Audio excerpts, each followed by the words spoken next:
Thank you for tuning in to the best parenting show on the internet, Post Daily Dose. It's the Post.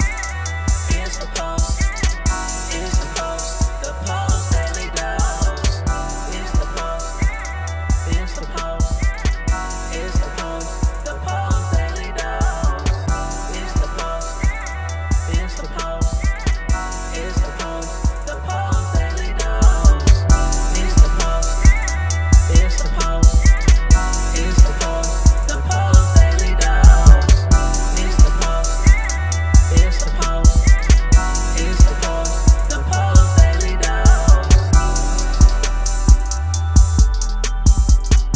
Hey, good evening, Facebook family. Welcome to another episode of Post Daily Dose with me, your trusted parenting advisor, faithful guide and servant on the healing journey. What's my name? Big Papa Bryan+Post. Hope everyone is doing amazing on this whimsical Wednesday. It's a very sunny, no rain, whimsical Wednesday in Crescent City, California. Thought I would talk to you guys this evening about finding balance in parenting. And the thing that makes me think about that is when parents have a tendency, I know there's a term called helicopter, hey Ashley, called helicopter parenting, where you're always kind of hovering over your child. And I don't know that this is necessarily the same as, hey there, Tammy. I don't know if this is the same as helicopter parenting, but it's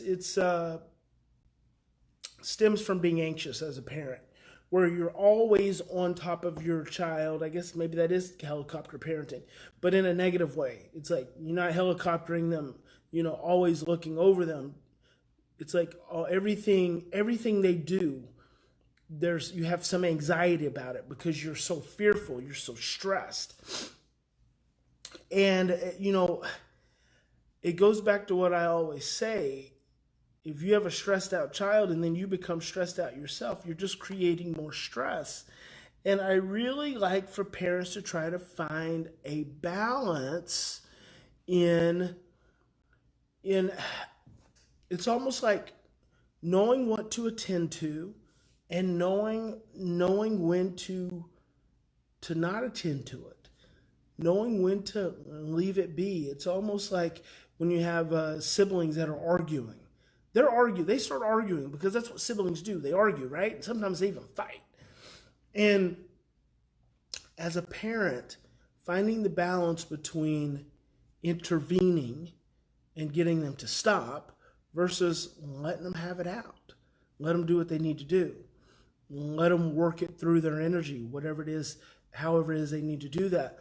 And in order to find that balance, what's important is that you be mindful. So much of this stuff comes back to this, sometimes I'm sitting here talking to you guys and I have this topic that I think I'm going to go with, and all of a sudden Lisa says, one parent living in the matrix, one out. We are not balanced. That creates a lot of stress. Hello, Mary. So I've got Lisa's thought running through my head, and then what I was just saying is, I think I'm going to this one place on this one topic, and all of a sudden it just comes back to this very simple concept that I just keep preaching over and over and over. It comes back to our internal regulation. When you are not regulated, when you're stressed, when you're anxious as a parent, the thing is your amygdala is activated. Because your amygdala is activated, it's more sensitive.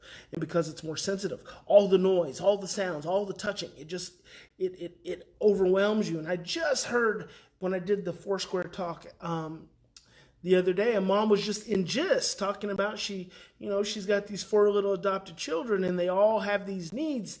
And she's just feeling like, stop touching me. And I'm like, whoa, I could feel the anxiety. And she was just, saying it in kind of a funny way, but it wasn't funny because you can feel the person's pain at an unconscious level. And immediately what popped in my head, and she wasn't even talking to me, she was talking to another parent. I just kind of watched the dynamic, the exchange. Immediately what popped in my head is, you got to do some work on what that's about. What is all that overwhelm around touch about? Because your children are giving you that opportunity. In order to find balance, and I think, Lisa, it's important to remember, hello there, Terry Lynn from Gridley. It's nice to see you. In order to find balance with a parent who's outside of the matrix, this is going to be difficult, but it's not, because you're already doing this for your child. You got to see that parent just like you see your children. That parent is scared. And you want that parent to step up in a different way, but they can't. And so because they can't, it stresses you out, which then makes you reject them more.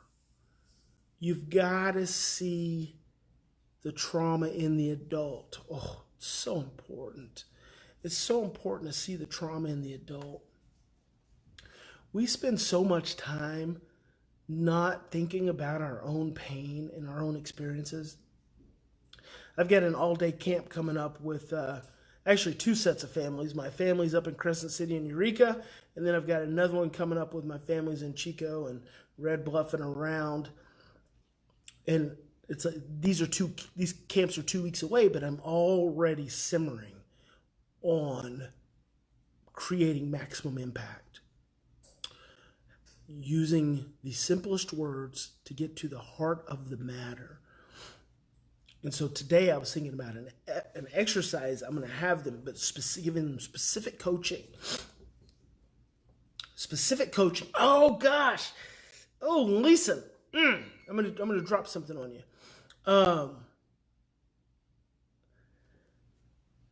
I want you to spend some time thinking about your husband as a little boy and the childhood that he had.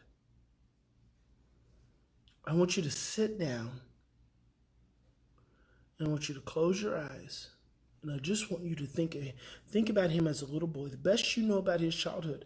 And if you don't know it, this is a great opportunity to ask him what it was like. What was his relationship with mom and dad like? Where did they live? Did he have siblings? What did they do for work? How much did they work? What did they do when he got home from school? Who got him up in the mornings? How was his school time experience? When everyone was home in the evenings, what was that like? Who tucked him in at night? Dig into those questions, because I want you to connect to him as a little boy. I want you to connect to him as a little boy. I think there's something there. So anyway, that's just a part of a little exercise I'm going to be doing with my parents in the camp, helping them open up to themselves and to one another to help them learn how to more open up to their children. You know, it's so hard. It's so hard. Terry just reminded me. Hey there, Chrissy from Melbourne, Australia. It's good to see you. What time is it in Melbourne? Gotta be like, it's Thursday. It's Thursday morning in Melbourne, I think.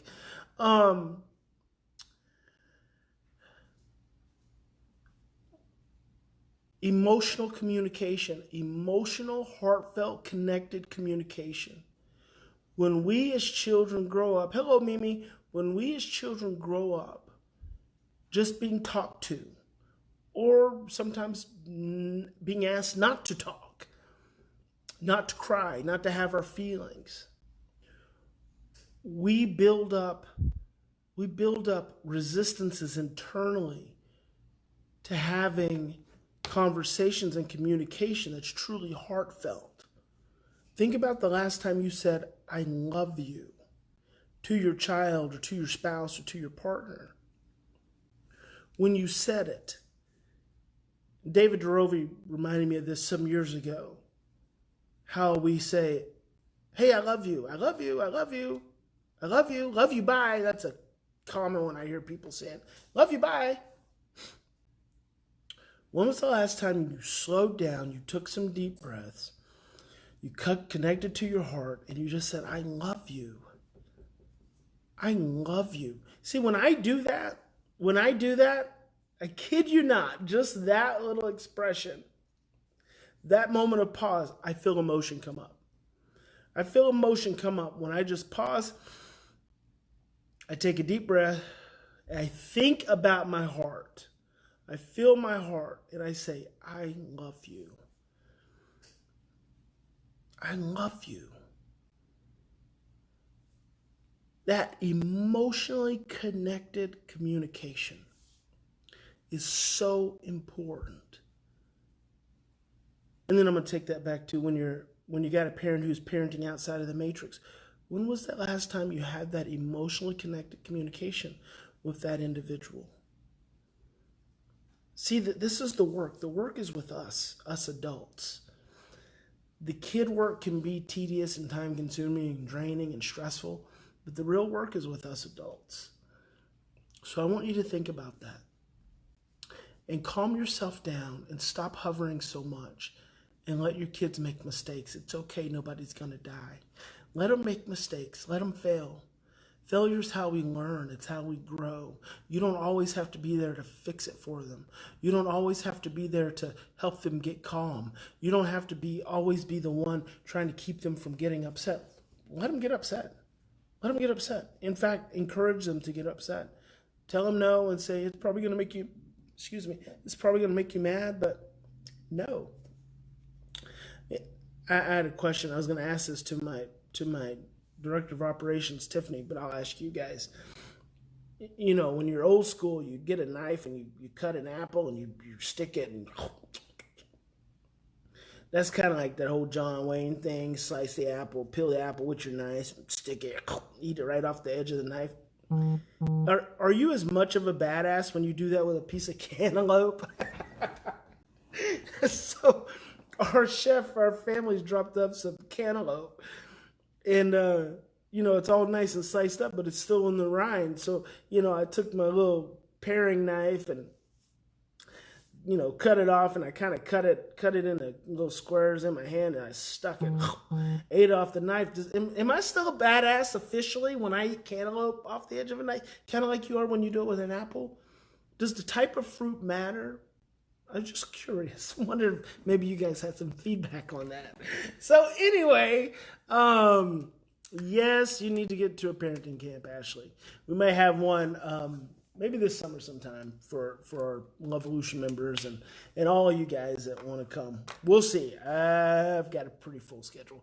In any given situation, we always have two choices. We can continue to react from our same blueprints of stress, fear, and overwhelm, or we can stop, we can slow down, we can take 3 to 10 deep breaths, and we can choose love. And I hope you guys would choose love. God bless each and every one of you. Big Papa loves you. I hope you have a fantastic evening. I hope you have an emotionally connected evening. You just slow down and just let it flow off your back like water off a duck's back. I guess why? Because ducks have feathers, or are ducks waterproof? Is that why people say that? Do ducks not get wet? That's an interesting thing. I've never even thought about that. So just another cantaloupes, knives, and ducks, water off a duck's back. Someone can enlighten me. Love you guys. We'll see you tomorrow. Join us live on weekdays at 6:30 Central Time on Facebook at the Post+Institute. Don't forget to get your copy of Brian's best-selling book, From Fear to Love, on promotion. Just pay shipping and handling at www.feartolovebook.com. That's www.feartolovebook.com.